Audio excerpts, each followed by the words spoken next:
السلام علیکم ناظرین و سامعین، خوش آمدید کہتا ہوں آپ کو اپنے چینل پہ۔ گزشتہ ویڈیو میں ہم نے نبی کریم صلی اللہ علیہ وآلہ وسلم کی سیر مبارکہ میں نظر ڈالا اور دیکھا کہ کیسے نبی کریم صلی اللہ علیہ وآلہ وسلم اپنے ہجرت کے سفر پر، جو کہ وہ مکہ سے مدینہ ہجرت فرما رہے تھے، ان کو راستے میں کافی مشکلات اور پریشانیاں درپیش آئیں۔ بیچ میں کافی بار قتل کی سازش بھی کی گئی۔ اس کے بعد کافی 3 دن تک غار ثور میں بھی آپ صلی اللہ علیہ وآلہ وسلم نے حضرت ابوبکر کے ساتھ قیام کیا۔ اس کے بعد اب آگے دیکھتے ہیں کیا ہوا۔ نبی کریم صلی اللہ علیہ وآلہ وسلم نے ہجرت کر جانے کے خبر ایک صحابی حضرت حمزہ بن جندب رضی اللہ تعالیٰ عنہ کو ملی تو کہنے لگے، اب میرے مکہ میں رہنے کی کوئی وجہ نہیں۔ پھر انہوں نے اپنے گھر والوں کو بھی ساتھ چلنے کا حکم دیا۔ یہ گھرانہ مدینہ منورہ کے لیے نکل کھڑا ہوا۔ ابھی تنعیم کے مقام تک پہنچا تھا کہ حضرت حمزہ رضی اللہ تعالیٰ انتقال کر گئے۔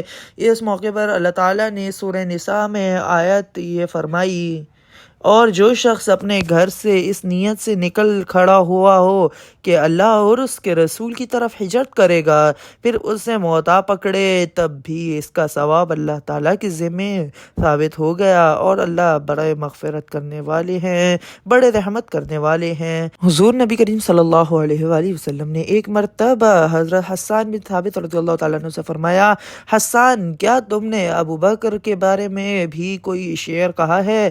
انہوں نے عرض کیا، جی ہاں۔ آپ صلی اللہ علیہ وآلہ وسلم نے ارشاد فرمایا، سناؤ، میں سننا چاہتا ہوں۔ حضرت حسان بن ثابت رضی اللہ تعالیٰ عنہ بہت بڑے شاعر تھے، ان کو شاعر رسول کا خطاب بھی ملا ہے۔ حضور اکرم صلی اللہ علیہ وآلہ وسلم کی فرمائش پر انہوں نے جو 2 شعر سنائے، اس کا ترجمہ یہ ہے، حضرت ابو بکر جو 2 میں دوسرے تھے، اس بلند و بالا غار میں تھے، اور جب وہ پہاڑ پہنچ گئے پہاڑ پر تو دشمن نے ان کے ارد گرد چکر لگائے۔ یہ حضرت صلی اللہ علیہ وآلہ وسلم کے عاشق زار تھے، جیسا کہ ایک دنیا جانتی ہے، اور اس عشق رسول میں ان کا کوئی ثانیہ برابر نہیں تھا۔ یہ شعر سن کر حضرت صلی اللہ علیہ وآلہ وسلم مسکرانے لگے، یہاں تک کہ آپ کے دانت مبارک نظر آئے۔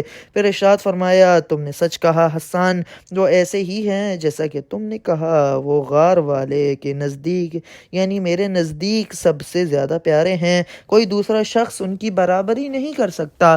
حضرت ابو درداء رضی اللہ تعالیٰ عنہ فرماتے ہیں کہ میں ایک روز حضور نبی کریم صلی اللہ علیہ وآلہ وسلم نے مجھے ابو بکر صدیق رضی اللہ تعالیٰ عنہ سے آگے چلتے دیکھا تو ارشاد فرمایا، ابو درداء، کہ کیا تم اس شخص سے آگے چلتے ہو جو دنیا اور آخرت میں تم سے افضل ہے؟ قسم ہے اس ذات کی جس کے قبضے میں میری جان ہے، انبیاء و مرسلین کے بعد ابو بکر سے زیادہ افضل آدمی پر نہ کبھی سورج طلوع ہوا اور نہ غروب ہوا۔ حضرت عبداللہ بن عمر بن عاص رضی اللہ تعالیٰ عنہ سے روایت ہے کہ میں نے رسول اللہ صلی اللہ علیہ وآلہ وسلم کو فرماتے ہوئے سنا، میرے پاس جبریل آئے اور کہنے لگے کہ اللہ تعالیٰ آپ کو حکم دیتا ہے کہ ابو بکر سے مشورہ کیا کیجئے۔ حضرت انس رضی اللہ تعالیٰ عنہ سے روایت ہے کہ رسول اللہ صلی اللہ علیہ وآلہ وسلم نے ارشاد فرمایا، میری امت پر ابو بکر کی محبت واجب ہے۔ یہ چند احادیث حضرت ابو بکر کی شان میں اس لیے نقل کر دی گئی ہیں کہ وہ نبی کریم صلی اللہ علیہ وآلہ وسلم کے ہجرت کے ساتھی تھے، اور یہ عظیم اعزاز ہے۔ غار سے نکل کر حضور اقدس صلی اللہ علیہ وآلہ وسلم اور حضرت ابو بکر صدیق رضی اللہ تعالیٰ عنہ اونٹوں پر سوار ہوئے اور راہبر کے ساتھ سفر شروع کیا۔ حضرت عامر بن فہیرہ رضی اللہ تعالیٰ عنہ بھی حضرت ابو بکر رضی اللہ تعالیٰ عنہ کے ساتھ تھے، اسی اونٹنی پر سوار۔ غرض یہ مختصر سا قافلہ روانہ ہوا۔ راہبر انہیں ساحل سمندر کے راستے سے لے کر جا رہا تھا۔ راستے میں کوئی ملتا اور ابو بکر صدیق رضی اللہ تعالیٰ عنہ سے پوچھتا، یہ تمہارے ساتھ کون ہے؟ تو اس کے جواب میں آپ فرماتے، یہ میرے ساتھ میرے راہبر ہیں، یعنی میرے ساتھ مجھے راستہ دکھانے والے ہیں۔ ان کا مطلب یہ تھا کہ دین کا راستہ دکھانے والے ہیں، مگر پوچھنے والے اس گول مول جواب سے یوں سمجھتے یہ کوئی راہبر گائیڈ ہیں جو ساتھ جا رہے ہیں۔ ابو بکر صدیق رضی اللہ تعالیٰ عنہ سے اس طرح جواب دینے کی وجہ یہ تھی کہ نبی کریم صلی اللہ علیہ وآلہ وسلم نے ہدایت دی تھی کہ لوگوں کو میرے پاس سے ٹالتے رہنا، یعنی اگر کوئی میرے بارے میں پوچھے تو تم یہی ذو معینی یعنی گول مٹول بات جواب دینا، کیونکہ نبی کے لیے کسی صورت میں جھوٹ بولنا مناسب نہیں، چاہے کسی بھی لحاظ سے ہو۔ چنانچہ جو شخص بھی آپ صلی اللہ علیہ وآلہ وسلم کے بارے میں سوال کرتا رہا، حضرت ابوبکر رضی اللہ تعالیٰ عنہ یہی جواب دیتے رہ گئے۔ حضرت ابوبکر صدیق رضی اللہ تعالیٰ عنہ وہ ان راستوں سے اکثر تجارت کے لیے جاتے رہتے تھے، انہیں اکثر لوگ جانتے تھے۔ اس سے کسی نے یہ نہیں پوچھا کہ آپ کون ہیں۔ ادھر قریش نے 100 اونٹنیوں کا اعلان کیا تھا۔ یہ اعلان سراقہ بن مالک رضی اللہ تعالیٰ عنہ نے بھی سنا، جو اس وقت تک ایمان نہیں لائے تھے۔ سراقہ رضی اللہ تعالیٰ عنہ خود اپنی کہانی ان الفاظ سے سناتے ہیں: میں نے یہ اعلان سنا ہی تھا کہ میرے پاس ساحلی بستی کا ایک آدمی آیا۔ اس نے کہا کہ اے سراقہ، میں نے کچھ لوگوں کو ساحل کے قریب جاتے دیکھا اور میرا خیال ہے کہ وہ محمد صلی اللہ علیہ وآلہ وسلم اور ان کے ساتھی ہیں۔ مجھے بھی یقین ہو گیا کہ وہ حضرت صلی اللہ علیہ وآلہ وسلم اور ان کے ساتھی ہی ہو سکتے ہیں۔ چنانچہ میں اٹھا گھر گیا اور اپنی باندھی کو حکم دیا کہ میری گھوڑی نکال کر چپکے سے وادی میں پہنچا دے اور وہیں ٹھہر کر میرا انتظار کرے۔ اس کے بعد میں نے اپنا نیزہ نکالا اور اپنے گھر کی پچھلی طرف نکل کر وادی میں پہنچا۔ اس رازداری میں مقصد یہ تھا کہ میں اکیلا ہی کام کر ڈالوں اور 100 اونٹنیوں کا انعام حاصل کر لوں۔ میں نے اپنی زرہ پہنی اور پھر میں اپنی گھوڑی پر سوار ہو کر اس طرف روانہ ہوا۔ میں نے اپنی گھوڑی کو بہت تیز دوڑایا، یہاں تک کہ آخر کار میں حضرت صلی اللہ علیہ وآلہ وسلم سے کچھ فاصلے پر پہنچ گیا، لیکن اسی وقت میری گھوڑی کو ٹھوکر لگی اور منہ کے بل نیچے گری۔ میں بھی نیچے گر گیا۔ پھر گھوڑی اٹھ کر ہنہنانے لگی۔ میں اٹھا، میرے ترکش میں فال کے تیر تھے۔ یہ وہ تیر تھے جن سے عرب کے لوگ فال نکالا کرتے تھے۔ ان میں سے کسی تیر پر لکھا ہوا تھا کرو اور کسی پر لکھا ہوتا تھا کہ نہ کرو۔ میں نے ان میں سے ایک تیر لیا اور فال نکالی، یعنی میں جاننا چاہتا تھا یہ کام کروں یا نہ کروں۔ فال میں انکار نکلا، یعنی یہ کام نہ کرو، لیکن یہ بات میری مرضی کے خلاف تھی۔ میں 100 اونٹنیوں کا انعام حاصل کرنا چاہتا تھا۔ انعام والا تیر نکالنے کے باوجود میں گھوڑی پر سوار ہو کر آگے بڑھا، یہاں تک کہ حضرت صلی اللہ علیہ وآلہ وسلم کے بہت قریب پہنچ گیا، جو کہ اس وقت قرآن کریم کی تلاوت کر رہے تھے اور پیچھے مڑ کر نہیں دیکھ رہے تھے۔ البتہ حضرت ابوبکر صدیق رضی اللہ تعالیٰ عنہ مڑ کر بار بار دیکھ رہے تھے۔ اسی وقت میری گھوڑی کی اگلی دونوں ٹانگیں گھٹنوں سمیت زمین میں دھس گئیں، حالانکہ وہاں زمین سخت اور پتھریلی تھی۔ میں گھوڑی سے اترا، اسے ڈانٹا اور وہ کھڑی ہو گئی، لیکن اس کی ٹانگیں ابھی تک زمین میں دھسی ہوئی تھیں۔ وہ زمین سے نکلی۔ پھر میں نے فال نکالی، انکار والا تیر ہی نکلا۔ آخر میں پکار اٹھا، میری طرف دیکھیے، میں آپ کو کوئی نقصان نہیں پہنچاؤں گا اور نہ میری طرف سے آپ کو کوئی ناگوار بات پیش آئے گی۔ میں سراقہ بن مالک ہوں، آپ کا ہمدرد ہوں، آپ کو نقصان پہنچانے والا نہیں ہوں۔ مجھے معلوم نہیں ہے کہ میری بستی کے لوگ بھی آپ کی طرف روانہ ہو چکے ہیں یا نہیں۔ یہ کہنے سے میرا مطلب تھا اگر کچھ اور لوگ اس طرف آ رہے ہوں گے تو میں انہیں روک دوں گا۔ اس پر حضرت صلی اللہ علیہ وآلہ وسلم نے حضرت ابوبکر سے فرمایا، اس سے پوچھو یہ کیا چاہتا ہے۔ اب میں نے انہیں اپنے بارے میں بتایا، اپنے ارادے کے بارے میں بتایا اور بولا، بس آپ دعا کر دیجئے کہ میری گھوڑی کی ٹانگیں زمین سے نکل آئیں۔ میں وعدہ کرتا ہوں اب آپ کا پیچھا نہیں کروں گا۔ نبی کریم صلی اللہ علیہ وآلہ وسلم نے آپ کے لیے دعا فرماتے ہی حضرت سراقہ رضی اللہ تعالیٰ عنہ کے گھوڑے کی پاؤں زمین سے نکل آئے۔ گھوڑی کے پاؤں جوں ہی باہر آئے، سراقہ رضی اللہ تعالیٰ عنہ پھر اس پر سوار ہوئے اور آپ صلی اللہ علیہ وسلم کی طرف بڑھے۔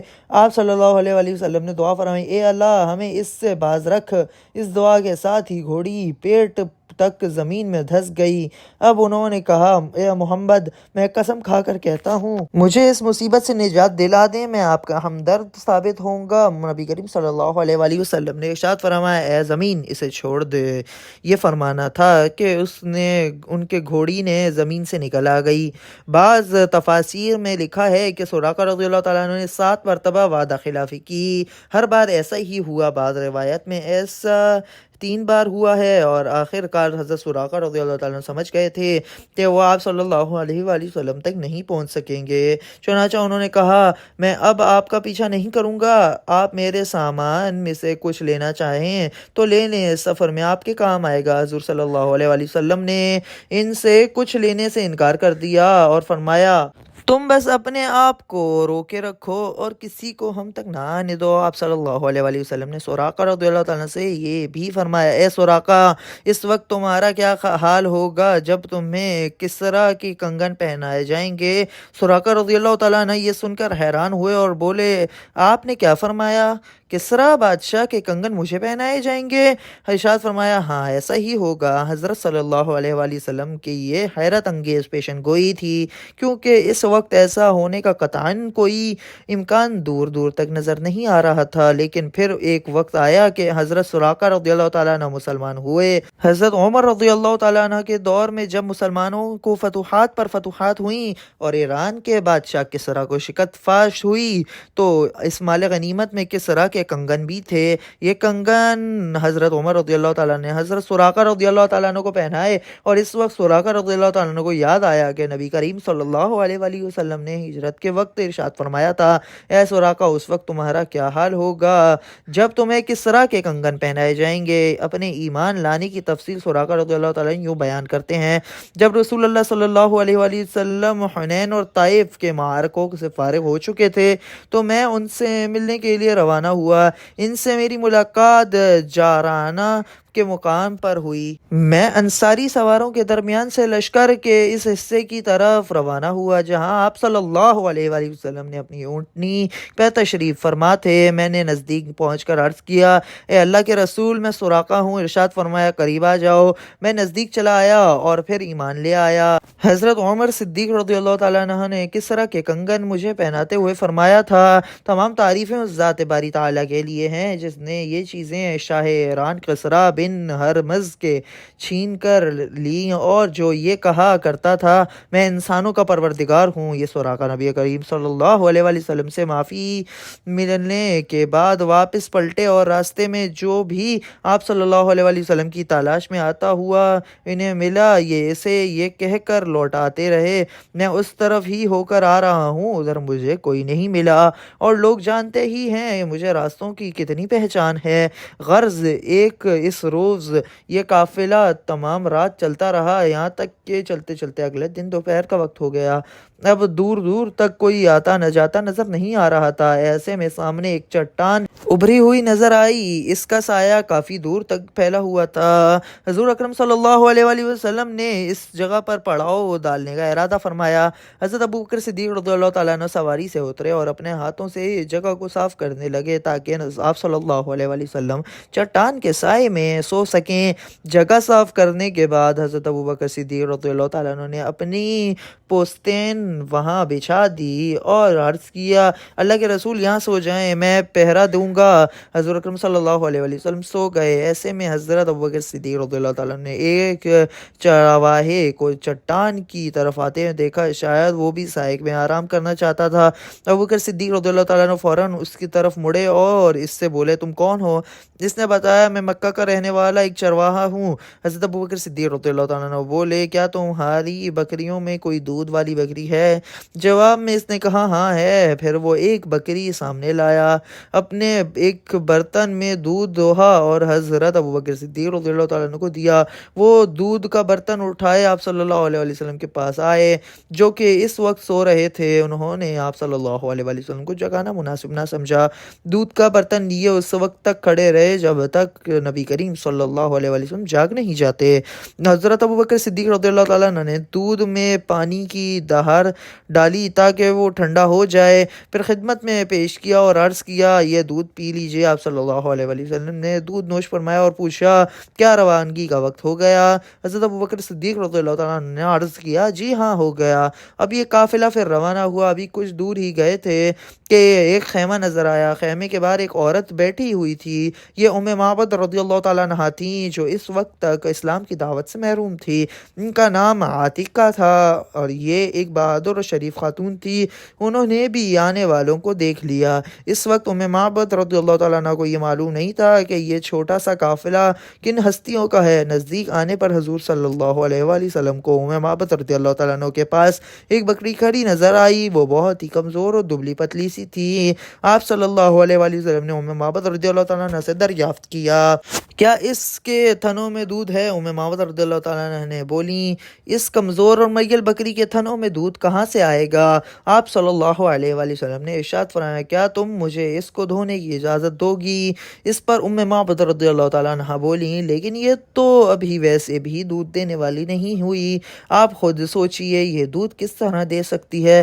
میری طرف سے اجازت ہے، اگر اس سے آپ دودھ نکال سکتے ہیں تو کیا نکال لیجئے۔ حضرت ابوبکر صدیق رضی اللہ تعالیٰ عنہ اس بکری کو حضور صلی اللہ علیہ وآلہ وسلم کے پاس لے آئے۔ حضور اکرم صلی اللہ علیہ وآلہ وسلم نے اس کی کمر اور تھنوں پر ہاتھ پھیرا اور دعا کی، اے اللہ اس بکری میں ہمارے لیے برکت عطا فرما۔ جو ہی آپ صلی اللہ علیہ وآلہ وسلم نے یہ دعا مانگی، بکری کے تھن دودھ سے بھر گئے اور ان سے دودھ ٹپکنے لگا۔ یہ نظارہ دیکھ کر معبد رضی اللہ تعالیٰ عنہ حیرت زدہ رہ گئیں۔ آپ صلی اللہ علیہ وآلہ وسلم نے ارشاد فرمایا، ایک برتن لاؤ۔ حضرت معبد رضی اللہ تعالیٰ عنہ ایک برتن اٹھا لائیں۔ وہ اتنا بڑا تھا کہ اس میں 8-10 آدمی سیراب ہو سکتے تھے۔ غرض حضور اکرم صلی اللہ علیہ وآلہ وسلم نے بکری کا دودھ دھویا، اس کے تھنوں میں دودھ بہت بھر گیا تھا۔ آپ صلی اللہ علیہ وآلہ وسلم نے وہ دودھ پہلے معبد رضی اللہ تعالیٰ عنہ کو دیا، انہوں نے خوب سیر ہو کر پیا، اس کے بعد ان کے گھر والوں نے پیا، آخر میں نبی کریم صلی اللہ علیہ وآلہ وسلم خود دودھ نوش فرمایا اور پھر ارشاد فرمایا، قوم کو پلانے والا خود سب سے بعد پیتا ہے۔ سب نے دودھ پی لینے کے بعد آپ صلی اللہ علیہ وآلہ وسلم نے بکری کا دودھ نکال کر معبد رضی اللہ تعالیٰ عنہ کو دے دیا اور وہاں سے آگے روانہ ہوئے۔ شام کے وقت معبد رضی اللہ تعالیٰ عنہ کے شوہر ابو معبد رضی اللہ تعالیٰ عنہ لوٹے تو اپنی بکریوں کو چرانے کے لیے گئے ہوئے تھے۔ خیمے پر پہنچے تو وہاں بہت سارا دودھ نظر آیا۔ دودھ دیکھ کر حیران ہو گئے، بیوی سے بولا، معبد رضی اللہ تعالیٰ عنہ، یہ کہاں یہاں دودھ کیسا رکھا ہے؟ گھر میں تو کوئی دودھ دینے والی بکری نہیں ہے۔ مطلب یہ تھا کہ یہاں جو بکری تھی وہ تو دودھ دے ہی نہیں سکتی تھی، پھر یہ دودھ کہاں سے آیا؟ حضرت معبد رضی اللہ تعالیٰ عنہ بولی، آج یہاں سے ایک بہت مبارک شخص کا گزر ہوا تھا۔ یہ سن کر ابو معبد رضی اللہ تعالیٰ عنہ حیران ہو گئے، پھر بولے، ان کا حلیہ تو بتاؤ۔ جواب میں معبد رضی اللہ تعالیٰ عنہ نے کہا، ان کا چہرہ نورانی تھا، ان کی آنکھیں ان کی لمبی پلکوں کے نیچے چمکتی تھیں، وہ گہری سیاہ تھی، ان کی آواز میں نرمی تھی، وہ درمیانے قد کے تھے، یعنی چھوٹے قد کے نہیں تھے نہ بہت زیادہ لمبے قد کے تھے۔ ان کا کلام ایسا تھا جیسے کسی لڑی میں موتی پرو دیے گئے ہوں۔ بات کرنے کے بعد جب خاموش ہوتے تھے تو ان پر باوقار سنجیدگی ہوتی تھی۔ اپنے ساتھیوں کو کسی بات کا حکم دیتے تھے تو وہ جلد از جلد اس کو پورا کرتے تھے، وہ انہیں کسی بات سے روکتے تھے تو فوراً رک جاتے تھے۔ وہ انتہائی خوش اخلاق تھے، ان کی گردن سے نور کی کرنیں پھوٹتی تھیں، ان کے دونوں ابرو ملے ہوئے تھے، بال نہایت سیاہ تھے، وہ دور سے دیکھنے پر نہایت شاندار اور قریب سے دیکھنے پر نہایت حسین و جمیل تھے۔ ان کی طرف نظر پڑتی تو پھر دوسری طرف ہٹ نہیں سکتی تھی۔ اپنے ساتھیوں میں وہ سب سے زیادہ حسین و جمیل اور بارعب آدمی تھے، جب سے زیادہ بلند مرتبے تھے۔ معبد رضی اللہ تعالیٰ عنہ کا بیان کردہ حلیہ سن کر ان کے شوہر بولے، اللہ کی قسم، یہ حلیہ اور صفات تو انہی قریشی بزرگ کی ہے، اگر میں اس وقت یہاں ہوتا تو ضرور ان کی پیروی اختیار کر لیتا، اور میں اب سے اس کی کوشش کروں گا۔ چنانچہ روایت میں آتا ہے کہ معبد اور حضرت ابو معبد رضی اللہ تعالیٰ نے ہجرت کر کے مدینہ منورہ آئے تھے اور انہوں نے اسلام قبول کر لیا تھا۔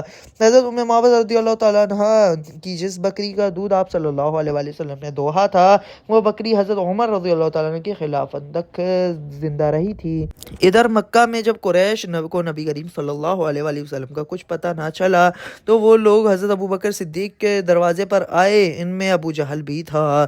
دروازے پر دستک دی تو حضرت ابوبکر صدیق کی بڑی بیٹی حضرت اسماء رضی اللہ تعالیٰ عنہ باہر نکلی۔ ابو جہل نے پوچھا، تمہارا والد کہاں ہے؟ وہ بولی، مجھے نہیں معلوم۔ یہ سن کر ابو جہل نے انہیں ایک زوردار تھپڑ مارا، تھپڑ سے ان کے کان کی بالی ٹوٹ کر گر گئی۔ اس پر بھی حضرت اسماء رضی اللہ تعالیٰ عنہا نے انہیں کچھ نہیں بتایا۔ ابو جہل اور اس کے ساتھی بڑبڑاتے ہوئے ناکام لوٹ گئے۔ ادھر مدینہ منورہ میں مسلمانوں کو یہ خبر ملی کہ اللہ کے رسول مکہ معظمہ سے ہجرت کر کے مدینہ منورہ کی طرف چل پڑے ہیں۔ اب تو وہ بے چین ہو گئے، انتظار کرنا ان کے لیے مشکل ہو گیا۔ روزانہ صبح سویرے وہ اپنے گھروں سے نکل پڑتے اور ہرا کے مقام پر آ جاتے، جو مدینہ منورہ کے باہر ایک پتھریلی زمین ہے۔ جب دوپہر ہو جاتی اور دھوپ میں تیزی آ جاتی تو مایوس ہو کر واپس لوٹ جاتے۔ پھر ایک دن ایسا ہوا، وہ مدینہ منورہ کے لوگ گھروں سے مقام سے ہرا تک پہنچے۔ جب کافی دیر ہو گئی اور دھوپ میں تیزی آ گئی تو وہ گھر واپس لوٹنے لگے۔ ایسے میں ایک یہودی ہرا کے ایک اونچے ٹیلے پر چڑھا تھا۔ اسے مکہ کی طرف سے کچھ سفید لباس والے آتے دکھائی دیے۔ اس قافلے میں اٹھنے والی گرد سے نکل کر جب حضور صلی اللہ علیہ وآلہ وسلم واضح طور پر نظر آئے تو وہ یہودی پکار اٹھا، اے گروہ عرب جن کا تمہیں انتظار تھا وہ لوگ آ گئے۔ یہ الفاظ سنتے ہی مسلمان واپس دوڑے اور ہرا کے مقام پر پہنچ گئے۔ انہوں نے حضور اکرم صلی اللہ علیہ وآلہ وسلم اور ان کے ساتھیوں کو ایک درخت کے سائے میں آرام کرتے پایا۔ ایک روایت میں ہے کہ 500 سے زائد انصاریوں نے آپ صلی اللہ علیہ وآلہ وسلم کا استقبال کیا۔ وہاں سے چل کر حضور اکرم صلی اللہ علیہ وآلہ وسلم قباء تشریف لائے۔ اس روز پیر کا دن تھا۔ آپ صلی اللہ علیہ وآلہ وسلم نے قبیلہ بنی عمرو بن عوف کے ایک شخص کلثوم بن معدم کے گھر قیام فرمایا۔ بنی عمرو کا یہ گھرانہ قبیلہ اوس میں سے تھا۔ ان کے بارے میں روایت ملتی ہے کہ آپ صلی اللہ علیہ وآلہ وسلم کے مدینہ تشریف لانے سے پہلے ہی مسلمان ہو گئے تھے۔ قباء میں حضور صلی اللہ علیہ وآلہ وسلم نے ایک مسجد کی بنیاد رکھی، اس کا نام مسجد قباء رکھا۔ اس مسجد کے بارے میں ایک حدیث میں ہے کہ جس شخص نے مکمل طور پر وضو کیا پھر مسجد قباء میں نماز پڑھی تو اسے ایک حج اور عمرے کا ثواب ملے گا۔ حضور اقدس صلی اللہ علیہ وآلہ وسلم اکثر اس مسجد میں تشریف لاتے رہے۔ اس مسجد کی فضیلت میں اللہ تعالیٰ نے سورۃ التوبہ میں ایک آیت نازل فرمائی ہے۔ قباء سے آپ صلی اللہ علیہ وآلہ وسلم مدینہ منورہ پہنچے۔ جو ہی آپ کی آمد کی خبر مسلمانوں کو پہنچی، ان کی خوشی کی انتہا نہ رہی۔ حضرت براء رضی اللہ تعالیٰ فرماتے ہیں کہ میں نے مدینہ والوں کو حضرت صلی اللہ علیہ وآلہ وسلم کی آمد پر جتنا خوش دیکھا اتنا کسی اور موقع پر نہیں دیکھا۔ جب لوگ صلی اللہ علیہ وآلہ وسلم کے راستے میں دونوں طرف آ کھڑے ہوئے اور عورتوں ساری کی ساری چھتوں پر چڑھ گئیں تاکہ آپ کی آمد کا منظر دیکھ سکیں، عورتیں اور بچے خوشی میں یہ اشعار پڑھنے لگے: طلع البدر علینا من ثنیات الوداع وجب الشکر علینا ما دعا اللہ داعی ایہا المبعوث فینا جئت بالامر مطاعی۔ ترجمہ: 14ویں رات کا چاند ہم پر طلوع ہوا ہے۔ جب تک اللہ تعالیٰ کو پکارنے والا اس سرزمین پر باقی ہے، ہم پر اس نعمت کا شکر ادا کرنا واجب ہے۔ اے آنے والے شخص جو ہم نے پیغمبر بنا کر بھیجے گئے ہیں، آپ ایسے احکامات لے کر آئے ہیں جن کی پیروی اور اطاعت واجب ہے۔ راستے میں ایک جگہ حضور صلی اللہ علیہ وآلہ وسلم بیٹھ گئے۔ حضرت ابوبکر صدیق رضی اللہ تعالیٰ عنہ حضور صلی اللہ علیہ وسلم کے پاس کھڑے ہو گئے۔ حضرت ابوبکر صدیق پر بڑھاپے کے آثار نظر آنا شروع ہو چکے تھے جب کہ حضور صلی اللہ علیہ وآلہ وسلم جوان نظر آتے تھے۔ حضور صلی اللہ علیہ وآلہ وسلم کے بال سیاہ تھے، اگرچہ آپ صلی اللہ علیہ وآلہ وسلم عمر میں حضرت ابوبکر سے 2 سال بڑے تھے۔ اب ہوا یہ کہ جن لوگوں سے پہلے آپ صلی اللہ علیہ وآلہ وسلم کو نہیں دیکھا تھا، انہوں نے حضرت ابوبکر صدیق کے بارے میں خیال کیا کہ اللہ کے رسول یہ ہیں، اور گرم جوشی سے ان سے ملنے لگے۔ یہ بات حضرت ابوبکر صدیق رضی اللہ تعالیٰ عنہ نے فوراً محسوس کر لی۔ اس وقت تک دھوپ بھی حضور صلی اللہ علیہ وآلہ وسلم پر پڑنے لگی تھی، چنانچہ حضرت ابوبکر صدیق رضی اللہ تعالیٰ عنہ نے اپنی چادر سے حضور اکرم صلی اللہ علیہ وآلہ وسلم میں سایہ کر دیا۔ تب لوگوں نے جانا اللہ کے رسول یہ ہیں۔ پھر نبی کریم صلی اللہ علیہ وآلہ وسلم اس جگہ سے روانہ ہوئے۔ آپ صلی اللہ علیہ وآلہ وسلم اونٹنی پر سوار تھے اور ساتھ ساتھ بہت سے لوگ چل رہے تھے، ان میں سے کچھ سوار تھے تو کچھ پیدل۔ اس وقت مدینہ منورہ کے لوگوں کی زبان پر یہ الفاظ تھے: اللہ اکبر، رسول اللہ تشریف لے آئے ہیں صلی اللہ علیہ وآلہ وسلم۔ راستے میں آپ صلی اللہ علیہ وآلہ وسلم کی خوشی میں حبشیوں نے نیزہ بازی کے کمالات اور کرتب دکھائے۔ ایسے میں ایک شخص نے پوچھا، اے اللہ کے رسول، آپ جو یہاں سے آگے تشریف لے جا رہے ہیں تو کیا ہمارے گھروں سے بہتر کوئی گھر چاہتے ہیں؟ اس کے جواب میں آپ صلی اللہ علیہ وآلہ وسلم نے ارشاد فرمایا، مجھے ایک ایسی بستی میں رہنے کا حکم دیا گیا ہے جو دوسری بستیوں کو کھا لے گی۔ اس کا مطلب یہ تھا کہ دوسری بستی کے لوگوں پر اثر انداز ہو جائے گی یا دوسری بستیوں کو فتح کر لے گی۔ یہ جواب سن کر لوگوں نے نبی کریم صلی اللہ علیہ وآلہ وسلم کی اونٹنی کا راستہ چھوڑ دیا۔ اس بستی کے بارے میں سب کو بعد میں معلوم ہو گیا کہ وہ مدینہ منورہ ہے۔ مدینہ منورہ کا پہلا نام یثرب تھا۔ یثرب ایک شخص کا نام تھا، وہ حضرت نوح علیہ السلام کی اولاد میں سے تھا۔ مدینہ منورہ میں نبی کریم صلی اللہ علیہ وآلہ وسلم کی آمد جمعے کے روز ہوئی، چنانچہ اس کا روز کا پہلا جمعہ پڑھایا گیا۔ اب آگے کیا ہوا، اس کے لیے لائک، شیئر، سبسکرائب اور کمنٹ کیجیے گا۔ جزاک اللہ الخیر۔